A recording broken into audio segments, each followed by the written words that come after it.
എന്നല്ല ആരാ മനസ്സിലായില്ല. കാർത്തുമ്പി. ആരും കാർത്തുമ്പിയൊന്നുമില്ല, എന്റെ പേരാ ഞാൻ പറഞ്ഞത്, കാർത്തുമ്പിന്ന്. നിന്റെ പേര് ഊരുമെന്ന് എനിക്കറിയണ്ട. എന്തിനാ വണ്ടി കയറിയിരിക്കുന്നതാ ചോദിച്ചേ? എന്നോട് കേറിയിരുന്നോളാൻ പറഞ്ഞു. ആര്? ഒരു കിളവൻ. അങ്ങനെ ഒരു കിളവൻ പറഞ്ഞാ കേറിയിരിക്കാനുള്ള വണ്ടി ഒന്നുമില്ല, ഇങ്ങോട്ട് ഇറങ്ങണ്ടേ? പിന്നെ എന്തിനാ കാശ് എണ്ണി വാങ്ങിച്ചത്? ആര്? ഒരമ്മാവൻ. ഏതമ്മാവൻ? എനിക്കൊന്നും അറിഞ്ഞൂടാ, പോയി ചോക്കി, അയാൾ ആ ഷാപ്പിലുണ്ട്. ദേ വരുന്നു, അങ്ങോട്ട് ചോദിച്ചോളൂ. എന്താ ചോക്കിണെന്ന് വെച്ചാ? അമ്മാവാ, ദേ ഇയാൾ എന്തൊക്കെയോ പറയണു. മര്യാദയ്ക്ക് സംസാരിച്ച ചവിട്ടേണ്ട. ഇയാളാണോ ഈ പെണ്ണിന്റെ കാശ് വാങ്ങിയത്? അമ്മാവൻ കാശൊന്നും വാങ്ങിയിട്ടില്ല. അമ്മാവൻ കാശ് വാങ്ങിയത് പിന്നെ ഇയാളാണ്. ഇത് എന്റെ അമ്മാവനാ. അമ്മാവൻ കാശ് വാങ്ങിച്ചില്ലെന്ന് പറഞ്ഞു. അമ്മാവൻ കാശ് വാങ്ങിയെന്ന് പറയാൻ നേരെ തന്നെയാ, പക്ഷേ അമ്മാവൻ കാശ് വാങ്ങിയെന്നല്ല ഞാൻ പറഞ്ഞത്. അമ്മാവൻ കാശ് വാങ്ങിച്ചെന്ന് പറഞ്ഞു. എന്റെ അമ്മാവൻ കാശ് വാങ്ങിയെന്നല്ല ഞാൻ പറഞ്ഞത്. നുണച്ചിനെങ്ങാനും പറഞ്ഞാലുണ്ടല്ലോ. ഞാൻ പറഞ്ഞ നേരെ തന്നെയാ. ഇത് എന്റെ അമ്മാവനാ, പണം വാങ്ങിയത് വേറൊരു അമ്മാവനാ. അയാളുടെ വണ്ടിയാന്ന് പറഞ്ഞിട്ടാ ഞാൻ ഇവിടെ കേറുന്നത്. അതൊക്കെ പോട്ടെ, ഇതൊക്കെ താനാരാ?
ഗായത്രിക്കുട്ടി അടിപൊളി പരിപാടിയായിരുന്നു. സോറി, എവിടെ പരിപാടി അവതരിപ്പിക്കാൻ പോയി. ഒന്നും കൂടെ വരാം. ഗായത്രിക്കുട്ടി അടിപൊളി പെർഫോമൻസ് ആയിരുന്നു.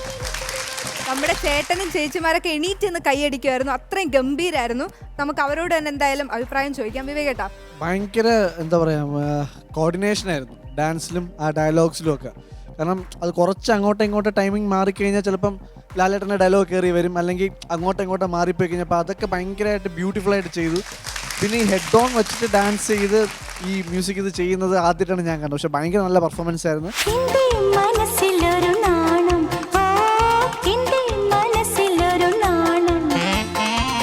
ഡാൻസ് ഒക്കെ ഭയങ്കര എനർജറ്റിക് ആയിട്ടുള്ള ഡാൻസ് ആയിരുന്നു. ശരിക്കും എന്താ പറയുക, മറ്റേ തേന്മാവിൻ കൊമ്പത്തിൽ ശോഭന ചേച്ചി ഡാൻസ് കളിക്കുന്ന പോലത്തെ ഒരു ഫീൽ തന്നെയായിരുന്നു. അമ്മു ഭയങ്കര അടിപൊളി പെർഫോമൻസ് ആയിരുന്നു. ഭയങ്കര നന്നായി വെച്ചാൽ ഭയങ്കര നന്നായിരുന്നു. കാരണം ശരിക്കും കുറേ ആ ശോഭന മാമിൻ്റെ കുറേ മാനറിസംസ് ശരിക്കും കൊണ്ടുവരാൻ നല്ലോണം ട്രൈ ചെയ്തിട്ടുണ്ട്.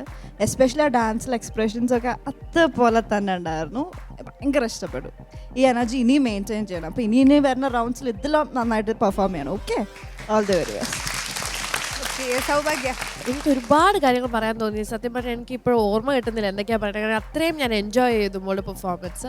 ഫസ്റ്റ് എനിക്ക് മോൾ ആരാ ട്രെയിൻ ചെയ്തത് ഈ ഒരു സീക്വൻസ്? എനിക്ക് കൊറിയോഗ്രാഫി ചെയ്തത് ആഷികേടനാണ്. First of all salute to that man. എത്ര ബ്യൂട്ടിഫുൾ ആയിട്ടാണ് മോളുടെ ടാലൻറ്റ് നല്ല രീതിയിൽ അത് പോർട്രേ ചെയ്യിപ്പിച്ചു. ആൻഡ് മോളുടെ വീട്ടുകാരോടാണ് പറയാനുള്ളത്, പെട്ടെന്ന് ഒഴിഞ്ഞിടാൻ പറയൂ മോൾക്ക്. അബ്സല്യൂട്ട്ലി പറയാം, നമുക്ക് മോളാണ് ശോഭനയുടെ ഫാൻ എന്ന് പറയാൻ പറ്റും. ഇത്രയും ശോഭന മാം കാണുന്നുണ്ടെങ്കിൽ ഇത്രയും ബ്യൂട്ടിഫുൾ ആൻഡ് ടാലന്റഡ് ആയിട്ടുള്ള ഫാൻ ശരിക്കും ആ ആക്ട്രസിനെ സംബന്ധിച്ചോളം കിട്ടുന്ന ഗിഫ്റ്റാണ്. അത് ശരിക്കും എന്താണെന്ന് വെച്ച് കഴിഞ്ഞാൽ പുള്ളിക്കാരിയുടെ മനസ്സിൽ ശോഭന ചേച്ചി അത്രയ്ക്കുണ്ട്.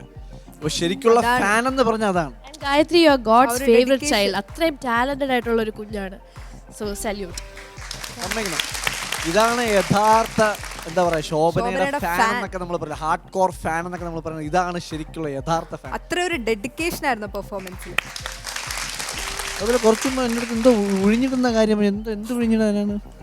ദൃഷ്ടി ചുറ്റി അങ്ങനെ. ഹെവി പെർഫോമൻസ് പോലെയല്ല. ഓക്കെ ഓക്കെ, അത് എടുത്തു പറഞ്ഞില്ല. ഒഴിഞ്ഞിടാന്നൊക്കെ പറയുന്നത് നമ്മൾ ഇത് എന്ത് ഒഴിഞ്ഞിടാൻ? അത് അവരുടെ വീട്ടുകാർക്ക് മനസ്സിലാക്കുന്നത് ദൃഷ്ടി ചുറ്റി ഇടാന്നൊക്കെ പറയുക. മനസ്സിലായല്ലോ അല്ലേ? അത് വീട്ടിൽ പറയാം. ഞാൻ ഒറ്റ ക്വസ്റ്റ്യൻ എനിക്ക് ചോദിക്കാം. നമ്മൾ ഈ ശോഭന പെട്ടെന്ന് ഒരു ദിവസം ഗായത്രി സ്കൂൾ വിട്ട് വീട്ടിൽ വരുമ്പോഴത്തേക്കും വീട്ടിൽ ശോഭന ചേച്ചി ഇരിക്കുവാണ്, എന്തായിരിക്കും ഗായത്രിയുടെ റിയാക്ഷൻ? ചിലപ്പോ ഞാൻ ബോധക്കെട്ട് വീഴും.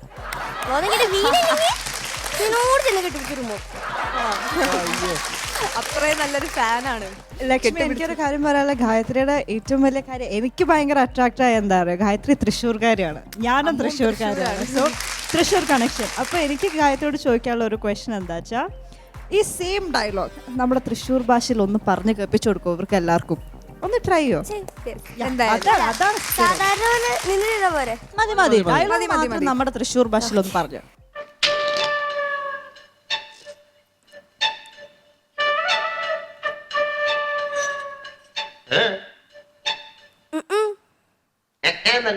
ആരാ മനസ്സിലായില്ല? കാർത്തുമ്പി.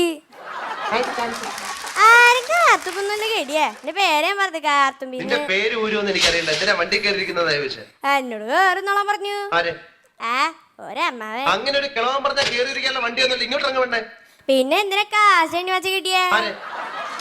ഒരമ്മാവൻ. ഏതമ്മാവൻ? എനിക്കൊന്നും അറിയില്ലട്ടാ. പോയി ചോദിക്ക്, അയാളെ ഷാപ്പിലൊക്കെ ഉണ്ട്. ദേ വരുന്ന് അങ്ങോട്ട് ചോദിച്ചിട്ട് എന്തൊരു ചോദിക്കണ്ടേ? അമ്മാവ ദേ ഇയാളെ എന്തിട്ടൊക്കെ പറയണ്ട്. മര്യാദയ്ക്ക് സംസാരിക്കാൻ ചവിട്ടേണ്ട. ഇയാളാണോ ഈ പെണ്ണിന്റെ കാശ്? അമ്മാവൻ കാശൊന്നും വാങ്ങിയില്ലട്ടാ. അമ്മാവൻ കാശ് വാങ്ങിച്ചത് ഇയാളാണ്. എന്റെ അമ്മാവനെ. അമ്മാവൻ കാശ് വാങ്ങിച്ചില്ലെന്ന് പറഞ്ഞു. അമ്മാവൻ കാശ് വാങ്ങിന്ന് പറഞ്ഞത് നേരെ കിട്ടിയ. പക്ഷെ അയ്യോ അമ്മാവ അമ്മാവൻ കാശ് വാങ്ങി നല്ലടം പറഞ്ഞു. എന്റെ അമ്മാവൻ കാശ് വാങ്ങി നല്ലടം പറഞ്ഞത്. നോളത്തിന് അങ്ങനെ പറഞ്ഞിട്ടില്ലേ? ഞാൻ പറഞ്ഞതേ നേരിട്ടാ. ഇത് എന്റെ മവനെ, പണമായത് വേറൊരു മവനെ. അയാൾ അയാളുടെ വണ്ടി പറഞ്ഞിട്ട് ഞാൻ എടുക്കുന്നത്. അതൊക്കെ പോട്ടെ, ഇതൊക്കെ ചെക്ക് താനാരുടെ കിട്ടിയേ. കറക്റ്റ് തൃശ്ശൂർക്കാരി, അതേ സ്ലാങ്. ശരിക്കും ഒരു കംപ്ലീറ്റ് പാക്കേജ് ആണല്ലേ, ശരിക്കും കംപ്ലീറ്റ്ലി. ഈ കടി പൊളിച്ചു. താങ്ക് യു കിട്ടിയേ. ഇതിനാണ് കൗണ്ടർ എന്ന് പറയുന്നത്. മനസ്സിലായില്ലേ?